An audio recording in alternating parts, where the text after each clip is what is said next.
Presque 15h, vous êtes sur BFM TV, soyez les bienvenus à la une de l'actualité de ce dimanche. Bruno Le Maire qui recadre élus et petits commerçants face à leur grogne contre les grandes surfaces. Sur BFM TV, le ministre de la Santé évoque l'irresponsabilité des maires qui ont permis aux petits commerçants de rouvrir et plaide pour un ajustement dans les grandes surfaces sur les produits non essentiels. Noël ne sera pas normal, le ministre de la Santé prévient dans le journal du dimanche. Si le reconfinement n'est pas respecté, les règles vont se durcir, mais tout est fait selon Olivier Véran pour que les courses de fin d'année soient possibles et que les familles se retrouvent à Noël. Difficile en revanche d'imaginer faire la fête pour le réveillon. 14 000 policiers et militaires sont en train d'être déployés en France, résultat d'un plan Vigipirate rehaussé à son niveau maximum. Après l'attentat de Nice, protection renforcée particulièrement sur les lieux de culte et les églises, évidemment. Et puis, vive inquiétude dans le Val-de-Marne après la disparition mardi d'une adolescente de 14 ans. Elle n'était pas à son domicile lorsque ses parents sont rentrés en fin de journée. Toutes ses chaussures pourtant étaient à la maison. Les premières recherches n'ont pour l'instant rien donné.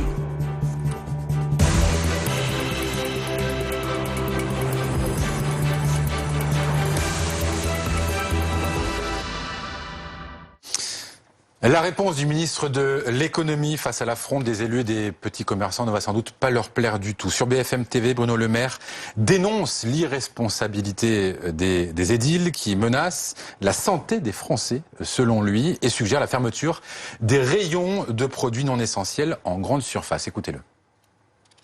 Nous voulons que les jauges soient respectées dans les grandes surfaces. On a vu trop d'images hier de grandes surfaces dans lesquelles les gens se pressaient. C'est pas bon pour la circulation du virus et c'est totalement injuste pour les petits commerçants. Ils voient ces images, ils disent « moi je peux accueillir personne chez moi alors qu'il y a des règles de sécurité sanitaire » et puis on se presse dans la grande surface du coin. C'est pas acceptable. Les jauges doivent être respectées, elles doivent être contrôlées, il doit y avoir du comptage à l'entrée des grandes surfaces et nous verrons s'il est nécessaire de durcir encore les jauges.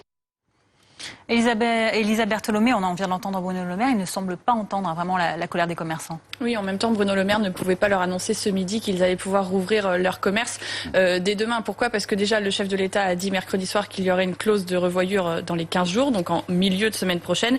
Et ensuite, parce que des réunions sont toujours en cours cet après-midi à Matignon pour savoir quelles améliorations apporter. Depuis mercredi soir, annonce du reconfinement, plusieurs mesures ont déjà été prises. La fermeture des rayons culture des grandes surfaces, le click and collect est favorisé. Un soutien financier est apporté aux commerces tenus de fermer. Le gouvernement travaille à d'autres dispositions, par exemple la réduction de la jauge dans les grands magasins, le renforcement du protocole sanitaire pour accompagner la réouverture lorsque ce sera possible, la mise en place du e-commerce, même pour les petits commerçants, l'équité entre les grandes surfaces et les petits commerces. Jean Castex est attendu aux 20h de TF1 ce soir. Il devrait annoncer ses décisions. Oui, parce que, Elisa, d'après vos informations, cette grogne est prise au sérieux par l'exécutif. Oui, cette colère, elle a une caisse de résonance de plus en plus forte. Elle est relayée à la fois par les organisations professionnelles, mais aussi par un certain nombre de responsables politiques qui ont bien perçu l'intérêt de mettre le gouvernement face à ses propres contradictions. L'exécutif s'est donc très vite saisi de ce sujet. La gestion de la crise sanitaire est pesante, chronophage même. À cela s'ajoute le contexte sécuritaire, les actes terroristes qui occupent fortement l'exécutif, qui veut donc éviter que ne s'ouvre un nouveau front social, celui-là. Certes, 7 Français sur 10 approuvent le reconfinement, selon un sondage ELAB publié cette fin de semaine. Mais malgré les mesures de soutien, d'accompagnement, les milliards mis sur la table par le gouvernement, le contexte est explosif. Il faut donc calmer cette colère, éviter qu'elle ne se transforme en un sentiment d'injustice, quelque chose qui finalement ressemblerait à ce qu'on a connu il y a 2 ans, les Gilets jaunes. Merci beaucoup Elisa. Une période compliquée qui s'annonce encore, notamment ces projections dans un mois bientôt. Ce sera Noël, les fêtes de fin d'année, un nouveau confinement qui durera, c'est la question qu'on se pose, 4 semaines ou plus. Les fêtes de fin d'année vont être sauvées, en tout cas selon le ministre de la Santé dans les colonnes du journal de dimanche. Aujourd'hui, Noël ne sera tout de même pas normal, selon Olivier Véran. Avec une phrase que l'on retient, le but est qu'on puisse faire des courses à temps, se préparer dans la joie et que les familles puissent se retrouver, déclare Olivier Véran. Difficile en revanche d'envisager de grandes soirées pour le réveillon du 31, précise-t-il. Et il ajoute que si ce nouveau confinement n'est pas bien respecté, il faudra le durcir. Elisa, justement, cette réaction d'Olivier Véran qui met en garde, la balle est encore une fois dans le camp des Français ? Alors oui et non. Oui, car de nouveau, le gouvernement répète les messages de prudence, l'importance des gestes barrières et appelle également à la responsabilité pour respecter ce confinement.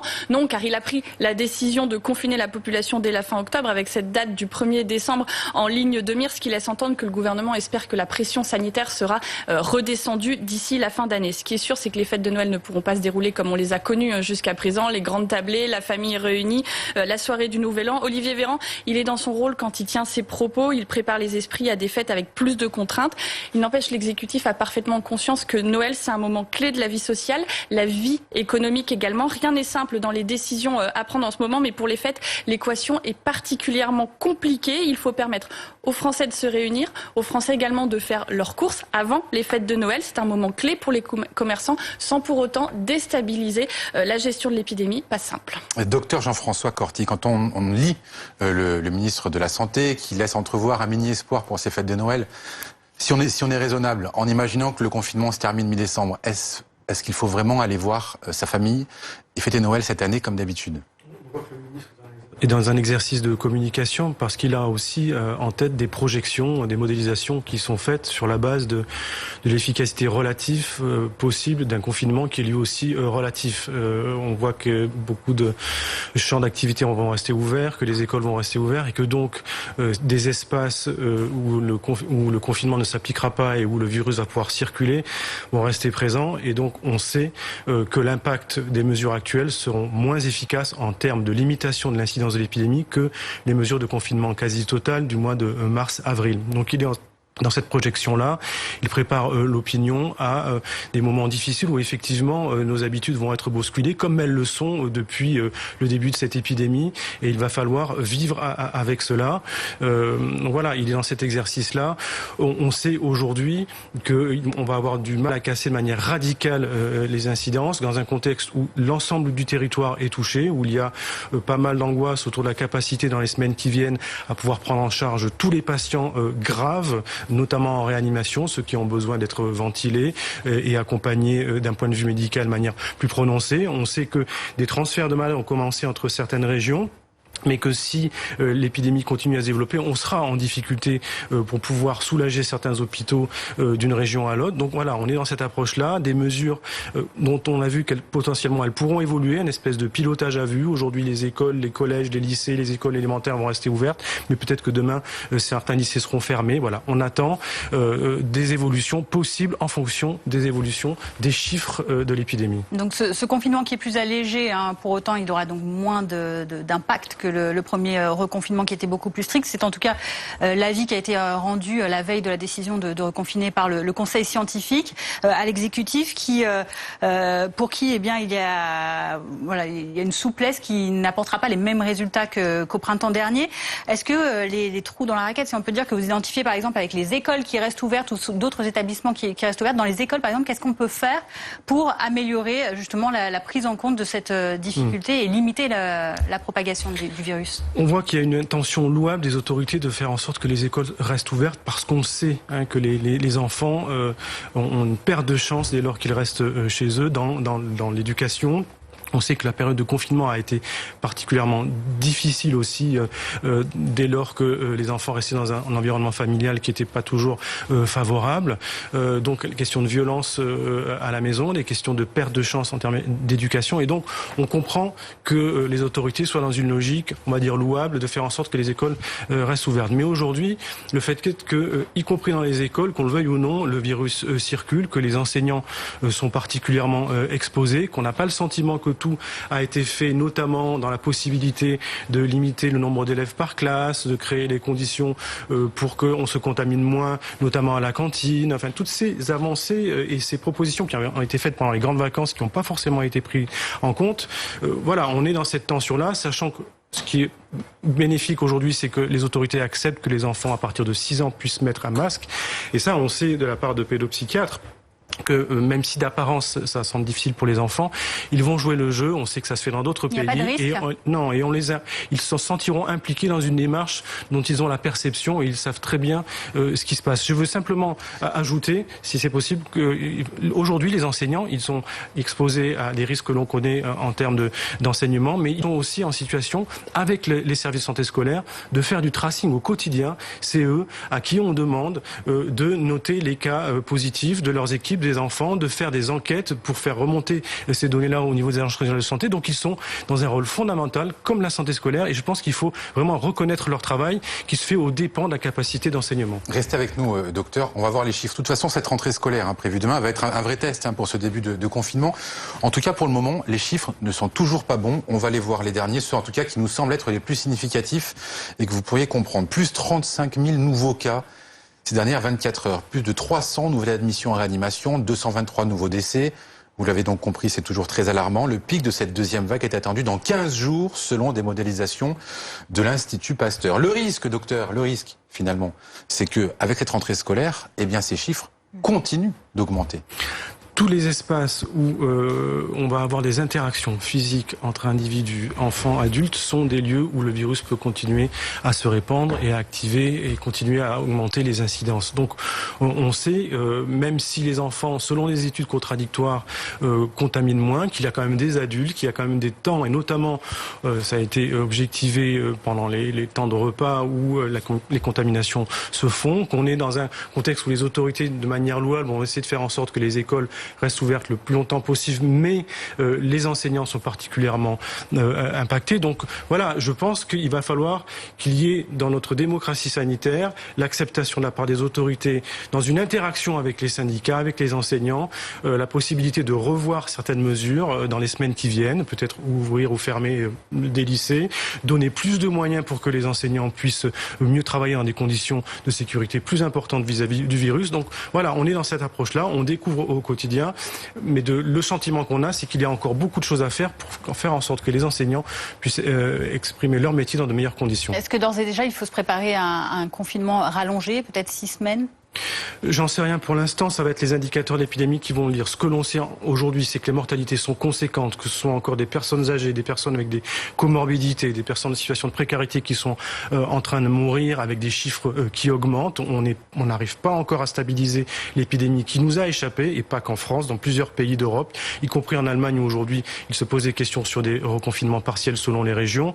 Ce qui est clair, c'est que les mortalités sont importantes, que notre système de santé est mis en difficulté, et je pense notamment aux EHPAD. Aujourd'hui, il faut juste comprendre que on est dans une situation difficile, qu'il y a des personnes qui meurent en quantité et qui vont mourir dans des situations difficiles, qu'on a même des associations, je pense à Médecins sans frontières aujourd'hui, qui interviennent dans les EHPAD pour soulager les personnels soignants qui ont été particulièrement impactés par les mortalités importantes, et pour apporter du soin à des personnes qui sont laissées sans soins adaptés, notamment sur les fins de vie que l'on est en train d'observer. Crise sanitaire, on l'a compris, très compliquée à gérer, parce qu'il y a aussi une crise potentielle économique encore plus forte. Nous sommes en fin d'année, on le sait tous, les commerçants ont besoin de travailler pour ces fêtes de Noël. 30% parfois du chiffre d'affaires représente ces fêtes de Noël. Et donc, Noël ou pas en famille, eh bien certains magasins de jouets ont pris l'initiative et sont passés au click and collect. Vous commandez en ligne et vous venez récupérer vos achats en magasin. Voici un exemple dans le nord de la France. À Lomme, les clients ont même le choix entre le drive ou la livraison à domicile. Vous voyez ce reportage de Marine Kijek avec Hilal El Aflahi. C'est ça ? Parfait. Commander ses achats sur Internet et venir les récupérer en voiture. Pour ce confinement, les magasins de jouets aussi se mettent au drive. Il faut bien occuper les enfants le week-end, quelques rollers pour les balades à pied d'1 heure. C'est plutôt top. Au moins, on n'a pas à faire la queue à la caisse. Et nous avons pas bricolé pendant le confinement. Hein. Certains clients, comme cette mère de famille, font aussi leurs achats de Noël. On anticipe en fait pour que les enfants aient au moins quelque chose le jour des fêtes. Déjà expérimentée lors du premier confinement, cette chaîne de magasins de jouets n'a pas hésité à renouveler l'expérience du drive. Tout est fait pour sauver le Noël des enfants. On a mis le drive et le SFS. SFS, c'est la livraison à domicile pour les clients. Donc on permet aux clients d'avoir leur cadeau de Noël pour les fêtes de fin d'année. Les petits lutins sont en marche. Une fois la commande en ligne réceptionnée, l'employé récupère la liste et part en rayon chercher les différents produits. Petites voitures, motos et gros camions, les bras chargés de jouets, la commande est prête à être récupérée. Je voulais voir avec vous quand est-ce que vous seriez disponible pour venir la retirer. En prévision de Noël, les rayons sont pleins à craquer, alors ne pas pouvoir recevoir de clients est un coup dur à encaisser, surtout face aux hyper et supermarchés autorisés à ouvrir. On fait face à une concurrence déloyale. C'est notre crainte aussi, nous acteurs du jouet, c'est de perdre une partie de nos clients, ni plus ni moins. Que ce soit via le drive ou les livraisons, près de 300 clients passent leurs commandes dans ce magasin chaque jour. Une crise sanitaire à laquelle s'ajoute un risque très élevé d'un nouvel attentat. Le plan Vigipirate a été placé au plus haut curseur. Première conséquence concrète, ce sont 14 000 policiers, gendarmes et militaires qui sont en train d'être déployés sur tout le territoire. Clémence Renard, vous êtes à Brétigny-sur-Orge en Ile-de-France pour BFM TV. Des soldats de Sentinelle arrivent d'ailleurs sur place cet après-midi.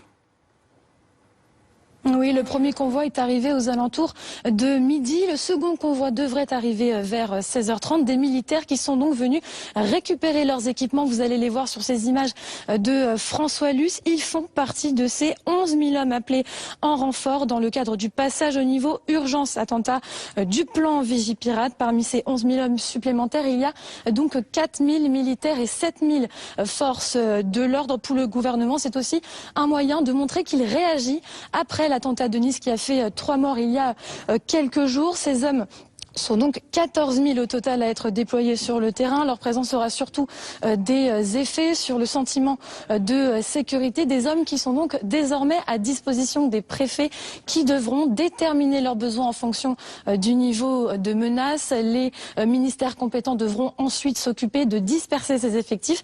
Des effectifs supplémentaires donc qui finiront d'être déployés en milieu de semaine. Merci beaucoup Clémence pour ce duplex et merci à celui qui le réalise, François Luce. On va maintenant à Nice, l'enquête qui continue évidemment. L'assaillant tunisien n'a toujours pas été entendu, son état de santé ne le permet toujours pas. En revanche, 2 nouvelles personnes ont été placées en garde à vue hier. Cela fait 6 individus entendus au total, tous soupçonnés de connaître ou d'avoir aidé le terroriste pour commettre son attaque jeudi matin. Et ce soir, un hommage sera rendu aux 3 fidèles catholiques assassinés. Une messe de réparation se tiendra en fin de journée en la basilique Notre-Dame de l'Assomption, précisément donc là où avait eu lieu cet attentat jeudi, la première depuis ce jour. On sera en direct tout à l'heure pour cette messe depuis Nice. On en vient maintenant à cette disparition inquiétante d'une adolescente de 14 ans dans le Val-de-Marne depuis mardi après-midi. Oui, elle s'appelle Fériel. Elle n'était pas à son domicile lorsque ses parents sont rentrés. Les recherches de la police n'ont pour l'instant rien donné. Les détails de Thomas Edou avec Célia Gisfredi. Bonjour messieurs, dames, on cherche un enfant de 14 ans qui a disparu depuis 4 jours. Dans la petite ville d'Ablon-sur-Seine, ils sont quelques dizaines à s'être rassemblés. Tous ici souhaitent retrouver au plus vite Fériel, une jeune fille de 14 ans. Donc on est venu pareil, on a fait les tractations un petit peu partout, sur plusieurs villes aux alentours. Beaucoup sur partage sur les réseaux sociaux, avec nos amis aussi qui partagent également. S'ils se sont réunis ici, c'est que Fériel et toute sa famille habitent à Ablon-sur-Seine. Nous retrouvons ses parents dans leur maison. Depuis mardi dernier, ils n'ont plus aucune nouvelle de leur fille aînée. Ça ressemble pas à ma fille du tout, ce qui s'est passé. Enfin, je sais pas du tout ce qui je suis. Jusqu'à maintenant, je me pose toutes les questions possibles et imaginables pour comprendre et je ne comprends pas. D'ordinaire, Fériel est très bonne élève et proche de sa famille. Lundi dernier, elle était seule chez elle. Lorsque ses parents rentrent à la maison, elle n'est plus là. Sa mère a du mal à croire à une fugue. Ça, c'est Fériel. Cette photo, elle représente Fériel. Elle est pleine de vie.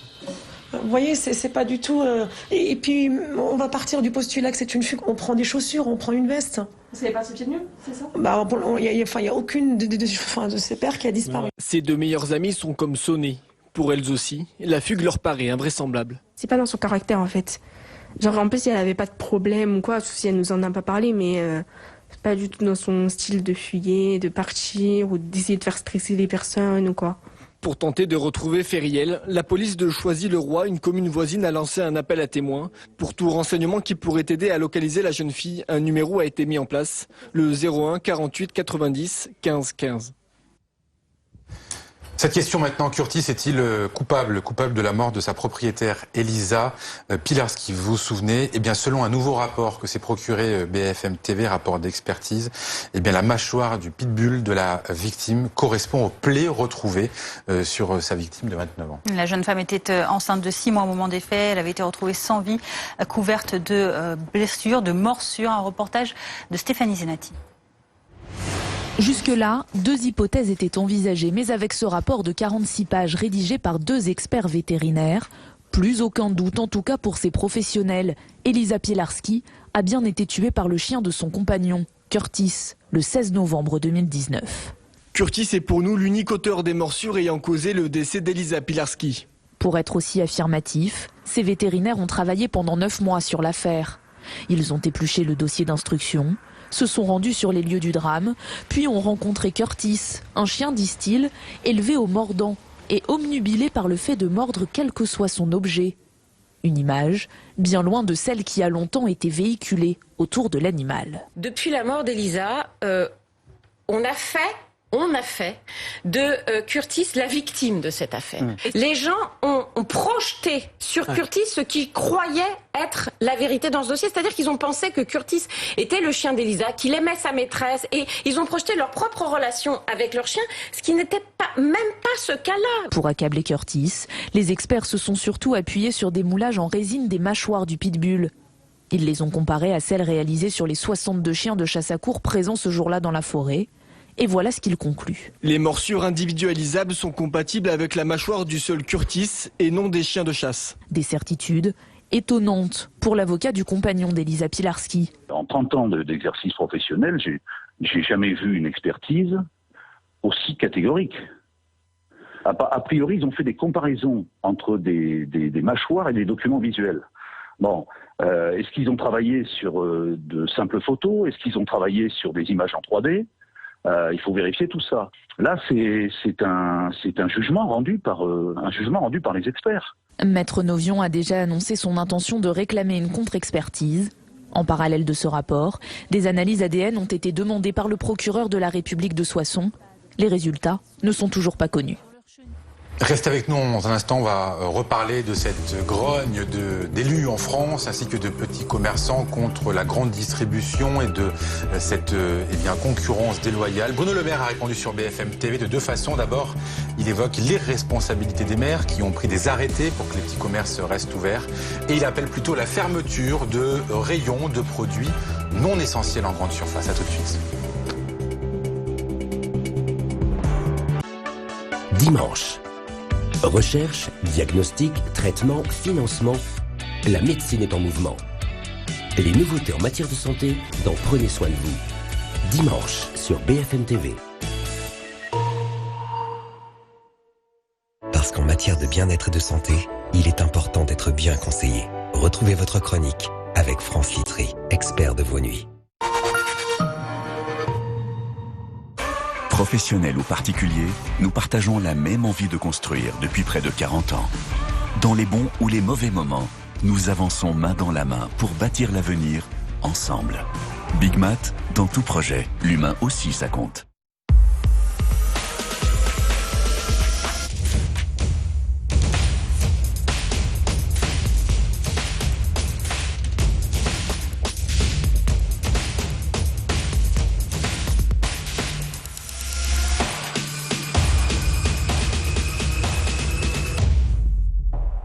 Demandez tout au Nissan Qashqai, y compris 3 mois de loyer offert, à partir de 279 € par mois, sans apport, sans condition.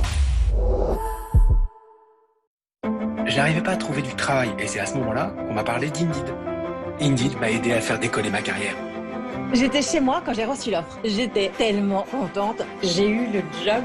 Je l'ai eu. Sur laposte.fr, je prépare ma lettre recommandée. La Poste l'imprime et se charge de la remettre. Envoyez votre lettre recommandée sans vous déplacer avec laposte.fr. Découvrez la BMW série 1, qui ne fait rien comme les autres.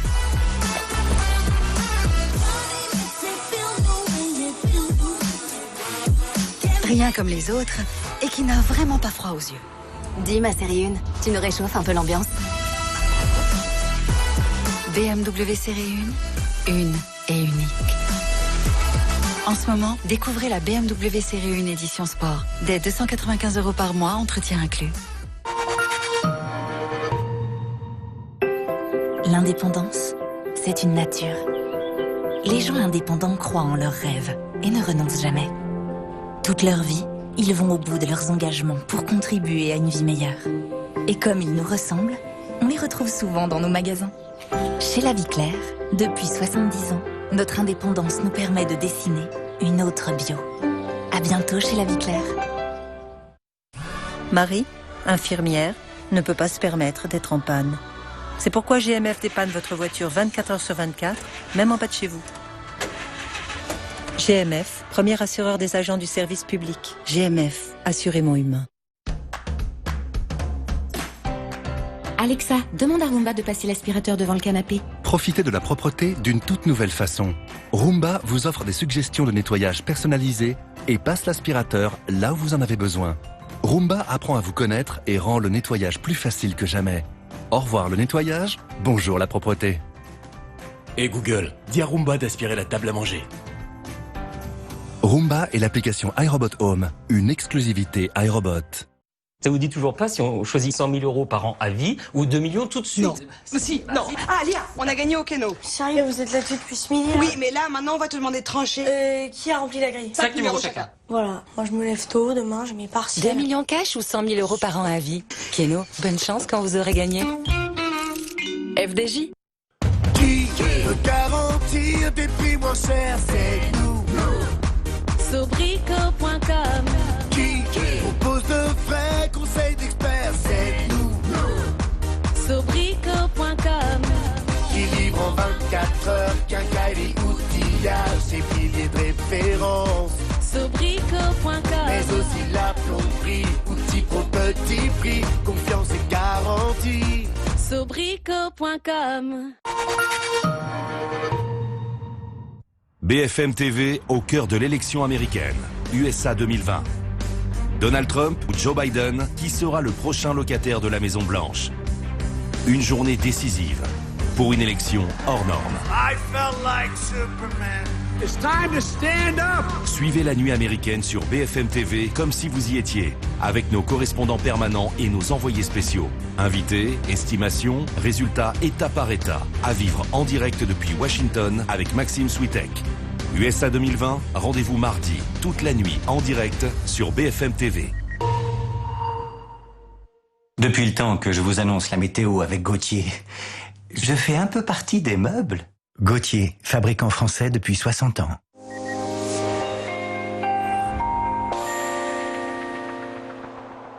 Un dimanche bien maussade sur les régions du nord avec ces précipitations faibles qui circulent et ces vents accompagnés sous ces pluies qui devraient se renforcer même dans le courant de la soirée sur le nord-ouest, sur les caps exposés pour souffler jusqu'à 100 km/h.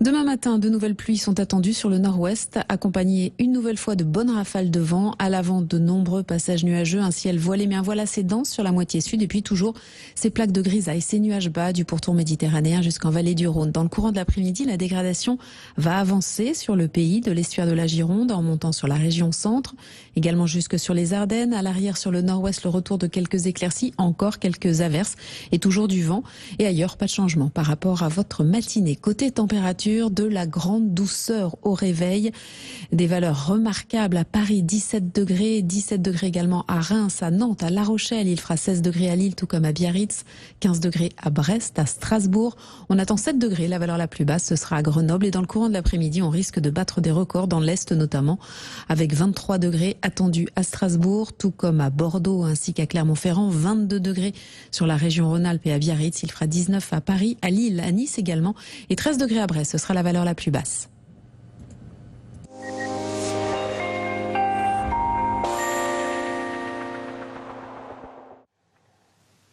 Tant qu'on ne me mettra pas au placard, je serai là pour clore la météo avec Gauthier. Fabricant français depuis 60 ans.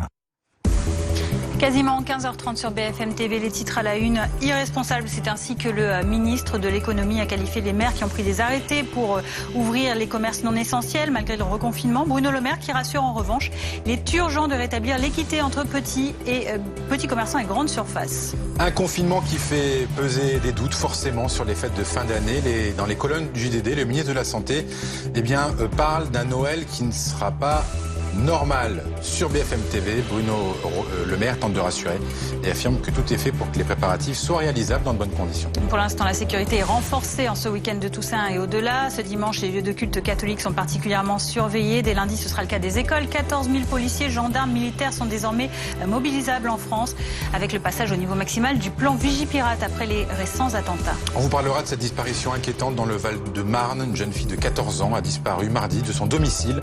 La police a lancé un appel appel à témoins. Ses parents doutent d'une fugue. Ses affaires étaient restées à la maison.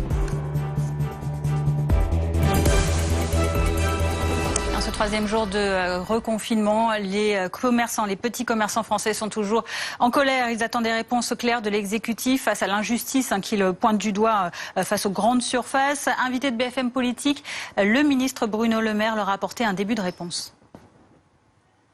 Nous voulons que les jauges soient respectées dans les grandes surfaces. On a vu trop d'images hier de grandes surfaces dans lesquelles les gens se pressaient. C'est pas bon pour la circulation du virus et c'est totalement injuste pour les petits commerçants. Ils voient ces images, ils disent « moi je peux accueillir personne chez moi alors qu'il y a des règles de sécurité sanitaire » et puis on se presse dans la grande surface du coin. C'est pas acceptable. Les jauges doivent être respectées, elles doivent être contrôlées, il doit y avoir du comptage à l'entrée des grandes surfaces et nous verrons s'il est nécessaire de durcir encore les jauges. Elisa Bertonomé du service politique de BFM TV est avec nous. Elisa, clairement, je ne suis pas sûr que les petits commerçants s'attendaient à voir Bruno Le Maire s'exprimer ainsi. Non, mais en tout cas, il essaye de faire passer, Bruno Le Maire, le message qu'il a compris la colère des petits commerçants. Il en donne pour preuve les mesures d'accompagnement, de soutien et les réunions de concertation qui ont encore lieu cet après-midi.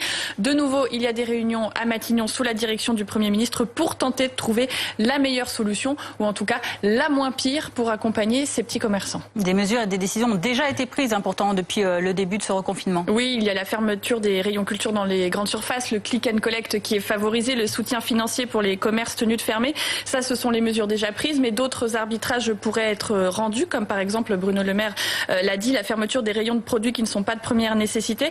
Un sacré casse-tête pour le gouvernement, car il va falloir décider ce qui est ou n'est pas de première nécessité. Jean Castex est attendu aux 20h de TF1 ce soir. Il devrait rendre compte de ses décisions. Il y a quand même une mission du gouvernement, c'est tenter de calmer cette grogne des petits commerçants. Oui, car au-delà de ces points assez techniques, finalement, le gouvernement s'est très vite saisi de ce sujet, de cette grogne, de cette colère, pour une raison assez simple. La gestion de la crise sanitaire est pesante, elle est chronophage même. S'ajoute à cela le contexte sanitaire, les actes terroristes qui occupent fortement l'exécutif, qui veut donc à tout prix d'éviter d'ouvrir un front de contestation sociale. La colère des commerçants, des artisans, elle est relayée par leurs organisations professionnelles, mais elle est aussi relayée par des responsables politiques. On a vu des maires prendre des arrêtés justement pour permettre l'ouverture de ces petits commerces, ou d'autres élus écrire au gouvernement pour demander un allègement des restrictions. Ça donne une caisse de résonance finalement assez forte à cette grogne. Selon un sondage de notre institut Elab, 7 Français sur 10 sont favorables à ce reconfinement. C'est un chiffre confortable mais qui a bien baissé depuis mars.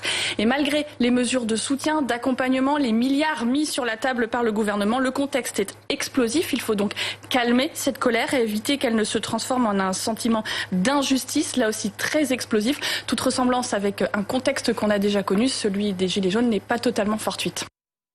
Confinement jour 3, les Parisiens respectent-ils les restrictions de mouvement et comment réagissent-ils à ce qu'a annoncé Bruno Le Maire et la fermeture éventuelle de magasins ou en tout cas de rayons avec des produits non essentiels? On va poser la question à Valentin Demey. Vous êtes, vous, dans le quartier très commerçant de Montparnasse. Certains grands magasins sont toujours ouverts. Qu'est-ce qu'en disent les clients de ces magasins sur l'éventuelle fermeture des rayons de produits non essentiels? Eh bien, dans l'enseigne qui est derrière moi, juste ici, on peut acheter beaucoup de produits non essentiels, comme des vêtements ou encore du maquillage et évidemment de la décoration. Les clients que nous avons pu rencontrer sont assez étonnés que dans ce magasin-là, on puisse acheter ce genre de produits. Ils nous ont dit que c'était pas forcément très équitable par rapport aux autres petits commerçants. Dans ce rayon-là, seul un rayon est fermé, c'est celui des librairies. On voit quelques clientes qui sortent du magasin. On rappelle tout de même qu'on est au 3e jour de ce confinement. Est-ce qu'il y a du monde aujourd'hui dans ce genre de magasin ? Alors, il y a quelques personnes qui viennent déambuler dans les rues de Paris. Alors, soit pour faire du jogging, on a vu des sportifs, on a vu également des familles qui viennent se balader avec leurs enfants et donc évidemment des Parisiens qui viennent faire leurs courses. En revanche, et c'est l'information de ce midi, c'est que dans les magasins, dans les grandes surfaces qui vendent encore des produits non essentiels, c'est désormais interdit. Le Bruno Le Maire, le ministre de l'économie, a rappelé que c'est interdit, qu'il faut fermer les rayons non essentiels. Il a évoqué le principe d'équité entre les petits commerçants pour justifier cette décision. Merci beaucoup aussi à Nicolas Plan qui assure ce direct. Réponse peut-être en partie ce soir avec une prise de parole du Premier ministre à la télévision. Docteur Jean-François Corti, médecin généraliste, on le rappelle.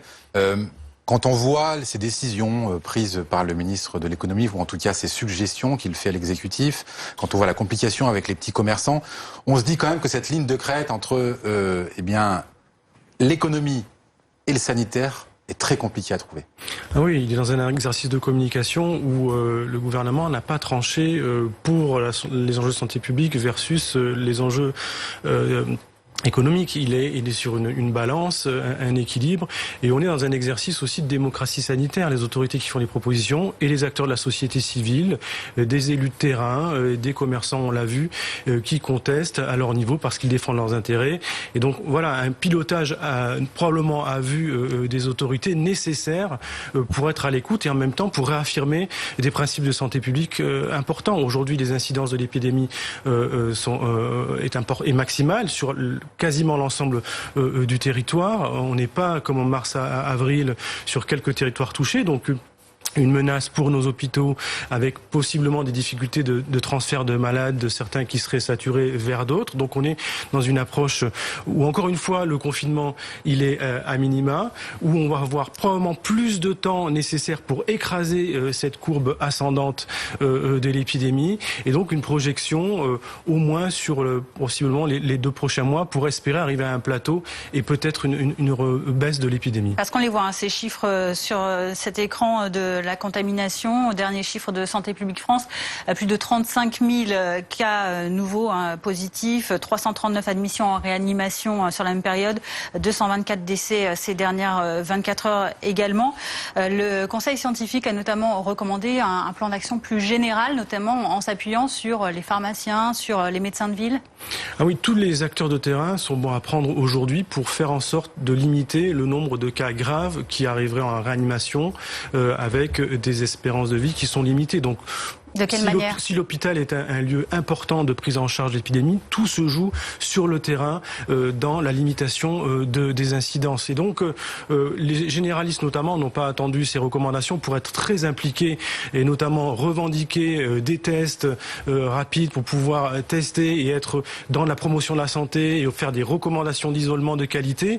On sait aujourd'hui que les pharmaciens peuvent aussi tester et on est dans cette logique d'un testing maximum parce que c'est ça qu'il faut pour pouvoir maîtriser l'épidémie. De la même manière qu'on a un petit peu trop oublié l'isolement dans de bonne qualité. On sait que les clusters intrafamiliaux sont importants, notamment dans des familles précaires qui vivent à plusieurs dans des studios, et qu'il faut sûrement revenir sur cet aspect opérationnel, donner plus de moyens aux familles en proposant notamment d'isolement de qualité, comme on avait pu le voir sur certains territoires. Voilà, on a encore des évolutions sur la prise en charge stratégique pour diminuer l'épidémie. En tout cas, vous le confirmez, Jean-François Corti, difficile de se projeter à plus d'un mois. Le nouveau confinement va-t-il durer finalement que 4 semaines? Les fêtes de fin d'année vont-elles être sauvées? Dans le journal du dimanche, ce matin, le ministre de la Santé prévient d'ores et déjà, Noël ne sera pas normal. Oui, le but, c'est que l'on puisse faire ses courses à temps, se préparer dans la joie et que les familles puissent se retrouver. C'est ce qu'a déclaré Olivier Véran. Difficile en revanche d'envisager de grandes soirées pour le réveillon du 31 décembre, précise-t-il. Et il ajoute que si ce nouveau confinement n'est pas bien respecté, eh bien, il faudra le durcir. Fin de citation. Crise sanitaire, mais aussi risque très élevé de nouvel attentat en France. C'est pour cela d'ailleurs que le plan Vigipirate a été remonté à son niveau maximum. Résultat, 14 000 policiers et militaires se déploient sur le terrain actuellement, notamment sur les lieux de culte. Et pour Gérald Darmanin, qui était en visite à Tourcoing, chez lui, dans une église, eh bien, il n'y a pas de risque zéro, mais une mobilisation de l'État sera à la hauteur de l'enjeu, il le garantit. Écoutez-le. L'État a donné des consignes extrêmement forts à l'ensemble des forces de sécurité pour surveiller, pour protéger les lieux les plus importants, les hôpitaux, les lieux de culte, les écoles, notamment en cette rentrée scolaire de lundi. Nous sommes en guerre contre le terrorisme. Ce terrorisme peut toujours frapper. Il n'y a pas de risque zéro, mais l'État fait maximum pour protéger les Français. Cette nouvelle disparition inquiétante à présent jugée par la police. Une jeune fille de 14 ans a disparu de son domicile du Val-de-Marne. La préfecture de police lance un appel à témoins. Regardez si vous avez des informations sur cette jeune fille. Contactez le commissariat de Choisy-le-Roi 01 48 90 15 15. Aucune piste n'est exclue par les enquêteurs. Les parents de la jeune fille, en revanche, excluent, eux, la possibilité d'une fugue. Écoutez-les. En fait, moi, je suis sortie de la maison, il était 12h35 pour déjeuner. Donc, je lui ai dit, bon, Fariel, t'oublies pas de faire tes exercices. Donc, voilà. Et donc, après, je suis partie déjeuner. Je lui ai dit, je vais pas trop tarder. À 17h, j'ai commencé à lui téléphoner sur le fixe et donc en fait, elle ne répondait pas. Et quand je suis rentrée au domicile, elle n'était plus là. Donc mon premier réflexe, ça a été d'aller voir dans le centre culturel au niveau de la bibliothèque parce qu'elle a tendance à y aller. Elle n'y était pas. Et ensuite, j'ai commencé à chercher un peu. Je me suis inquiétée très rapidement parce que c'est pas du tout dans ses habitudes. Fayel, c'est une jeune fille qui a des habitudes stables, qui est régulière. C'est pas quelqu'un d'imprévisible. C'est-à-dire que le matin, elle se lève, elle va au collège, elle rentre déjeuner. Des fois, elle va avec ses copines. Voilà, vraiment, il y a une relation de confiance qui est instaurée. On est très, très, très inquiet pour notre fille. Fayel, c'est une fille gentille. Elle est sage, elle est pleine de vie. Donc voilà, c'est un cauchemar. C'est un vrai cauchemar. Restez avec nous 15h40 dans un instant. Nous reviendrons sur ces petits commerces non essentiels qui sont toujours en colère. Sentiment d'injustice face aux grandes surfaces toujours ouvertes pendant ce confinement. Bruno Le Maire leur a répondu sur le plateau de BFM. Les rayons non essentiels de ces grandes surfaces seront fermés. En tout cas, il n'est pas tendre avec les maires qui, eux, ont pris des arrêtés pour rouvrir certains petits commerces. Vendredi, 19h. Samedi, 18h. Jean-Baptiste Boursier et toute l'info de la journée dans BFM TV SD. Bienvenue, très heureux de vous retrouver pour un nouveau numéro de BFM TV SD. Tout savoir sur les événements du week-end et débattre pour se faire une opinion. Est-ce que vous pensez qu'on peut trouver une solution à ça? Le dimanche, 18h-20h, 2 heures, 2 invités, 2 acteurs de l'actualité de la semaine. BFM TV SD. Vendredi, samedi, dimanche. Vos fins de journée avec Jean-Baptiste Boursier sur BFM TV. Depuis le temps que je vous annonce votre programme avec Gauthier, je fais un peu partie des meubles. Gauthier, fabricant français depuis 60 ans. La période que nous traversons nous rappelle chaque jour que nous ne sommes pas tous égaux face au virus. Et les complications peuvent être graves pour les plus fragiles d'entre nous. Alors, évitons que la grippe nous le rappelle à son tour. Pour protéger les personnes âgées ou fragiles contre la grippe, nous avons la chance d'avoir un vaccin. Ne l'oublions pas. Personnes de 65 ans et plus, personnes atteintes d'une maladie chronique, femmes enceintes, contre la grippe, vaccinez-vous dès maintenant.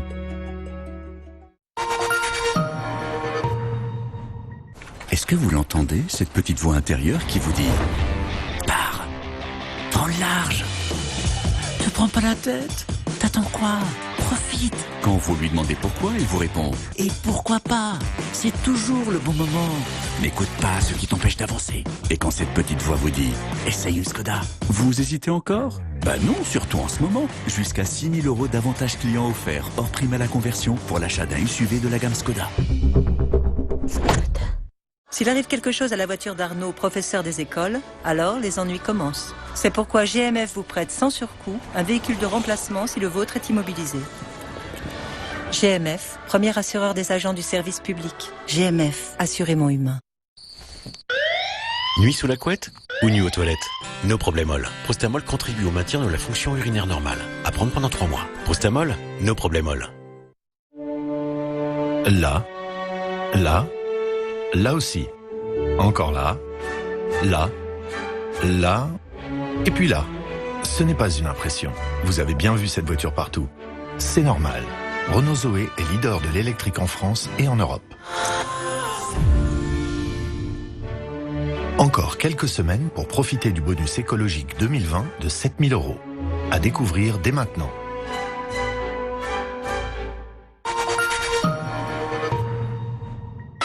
Découvrez la BMW Série 1, qui ne fait rien comme les autres.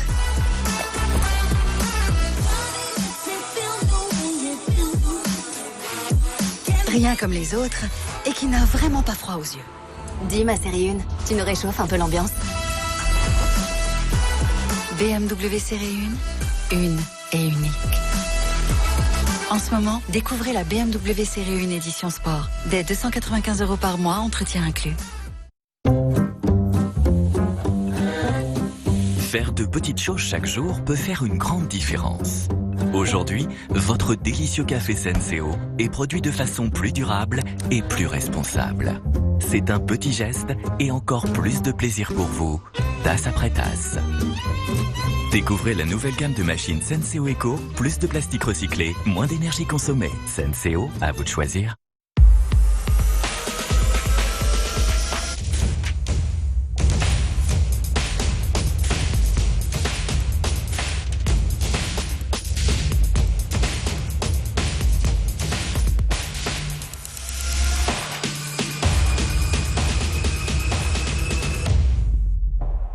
Demandez tout au Nissan Qashqai, y compris 3 mois de loyer offert, à partir de 279 € par mois, sans apport, sans condition.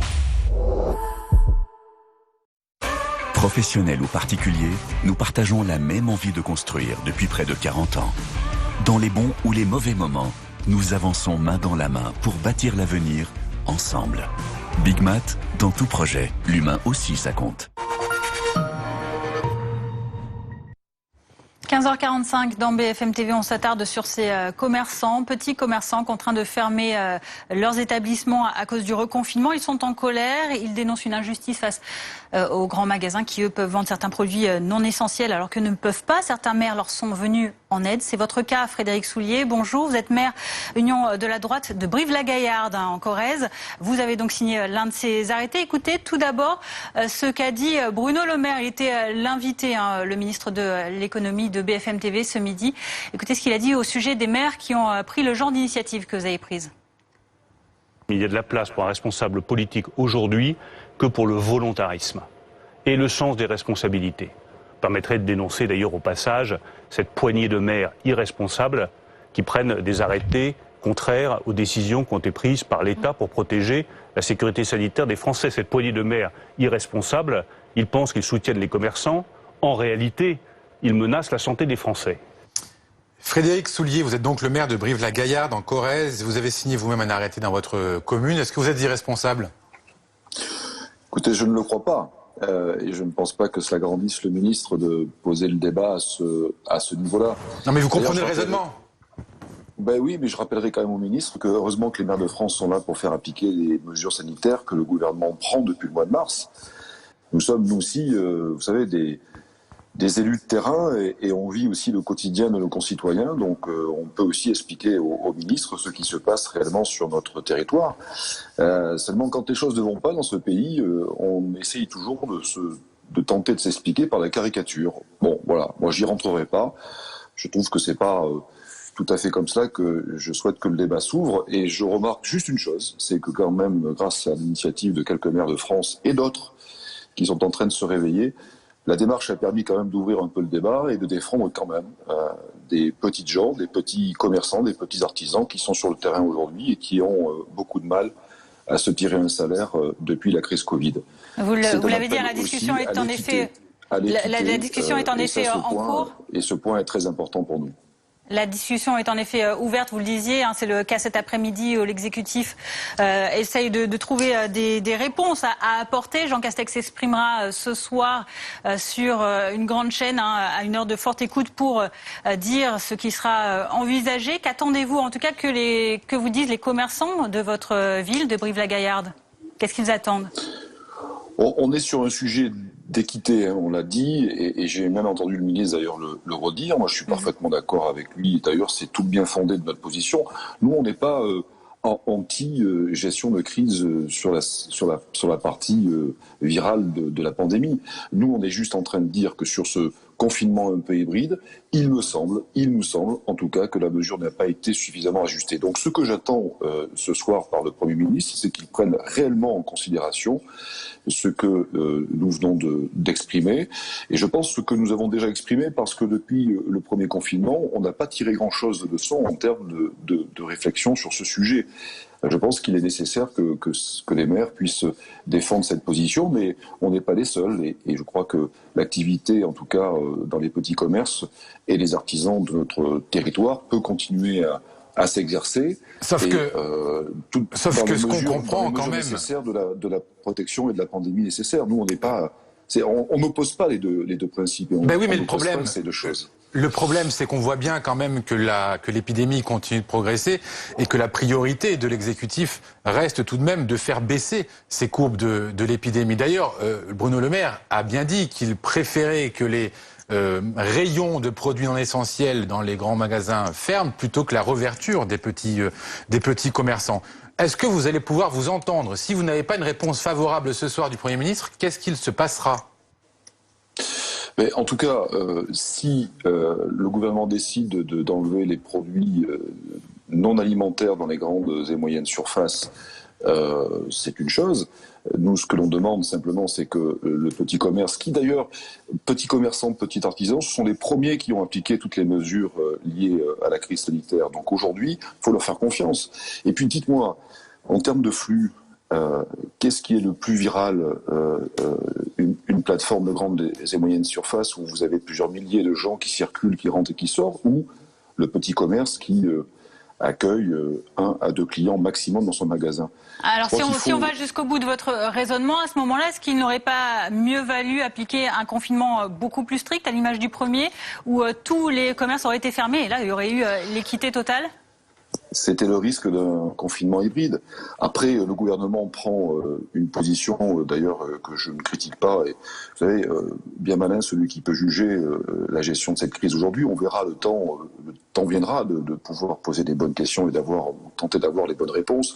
Je pense qu'il ne faut pas mépriser l'un et l'autre. Hein. Moi, je ne cherche pas là-dessus à avoir une posture comme j'ai pu l'entendre ici ou là dans la bouche de certains ministres qui qualifient d'irresponsable cette poignée de maires irresponsables. Mais enfin, de quoi parle-t-on? Nous sommes des élus de la République et s'il y a quelque chose qui ne va pas, on a le droit aussi de pouvoir saisir les autorités et les amener aussi à changer de position. Ça s'appelle aussi la démocratie. Et nous ne sommes pas nommés, nous sommes élus. Voilà. Et on représente aussi les personnes, les hommes et les femmes qui vivent sur notre territoire et qui ont envie de dire au gouvernement que les mesures ne sont pas correctes et suffisamment légitimes pour les appliquer ainsi. Alors maintenant, le gouvernement a décidé d'avoir la gestion d'une crise en mode hybride. Il va assumer tout un tas de contradictions et tout un tas de paradoxes. Ça, c'est ouvert. Le débat est ouvert. Merci beaucoup.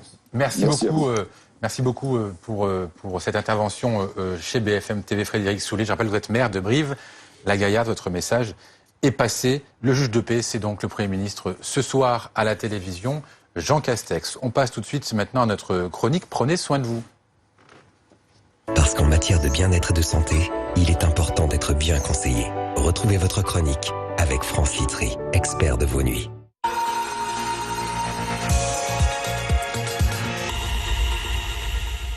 À la une ce dimanche, peut-on s'asphyxier en portant un masque? Sans faire durer le suspense plus longtemps, on va répondre déjà par la négative, mais on va surtout vous expliquer pourquoi. Alors si on pose la question, c'est tout simplement parce que sur les réseaux sociaux, et sur YouTube en particulier, un certain nombre de personnes avec des démonstrations plus ou moins élaborées tendraient à prouver que, eh bien, avec un masque chirurgical, vous risquez d'avoir d'atroces souffrances par asphyxie. Ceci nous exposerait à une réinhalation de CO2, de gaz carbonique et surtout diminuerait la concentration d'oxygène inhalé. Pour faire simple, on serait victime d'une désaturation en oxygène et d'une intoxication au gaz carbonique, rien que ça. Alors pour en avoir le cœur net, il y a des chercheurs américains qui ont fait une étude tout simplement. Ils ont comparé le gaz carbonique dans les bronches, donc dans les poumons, par rapport au taux d'oxygène qu'il peut y avoir dans le sang avec un saturomètre. Et donc ils ont comparé ces deux valeurs, soit chez des sujets sains, soit chez des gens qui ont des problèmes respiratoires comme une bronchopneumopathie obstructive, avec masque, sans masque, au repos, à l'effort. Et sans surprise, aucune modification de ces deux valeurs n'a été retrouvée, que ce soit avec ou sans masque, au repos ou à l'effort, chez les patients jeunes ou plus âgés. En revanche, pour ceux qui avaient une bronchopneumopathie chronique, on a observé, c'est vrai, une désaturation en oxygène avec l'effort, mais cela était la même chose qu'ils aient un masque ou non. Alors, clairement, le masque n'altère pas les échanges gazeux, vous respirez normalement. Il y a quand même une petite chose qui interpelle. Pourquoi est-ce que lorsqu'on met un capteur entre la bouche et le masque, eh bien, on observe de grandes concentrations de gaz carbonique? C'est très simple, en fait, c'est le volume d'air qui est très faible entre la bouche et le masque. Et comme le capteur mesure la concentration, celle-ci va augmenter au fur et à mesure que le volume, lui, diminue. Mais on peut vous rassurer, parce qu'à chaque fois que vous inspirez de l'air, qui vient de l'extérieur, à peu près un demi-litre, eh bien ça va diluer extrêmement rapidement ces petites quantités de gaz carbonique. Et donc il n'y a vraiment aucun risque, respirez tranquillement. Une analyse à retrouver dans la newsletter hebdomadaire du professeur Adnet, qui sort d'ailleurs un livre ce mois-ci. Les fantassins de la République aux éditions Flammarion, en fait, dirigent les urgences et le SAMU du 93, problèmes sanitaires et problèmes humains. On se retrouve dimanche prochain et d'ici là, prenez soin de vous.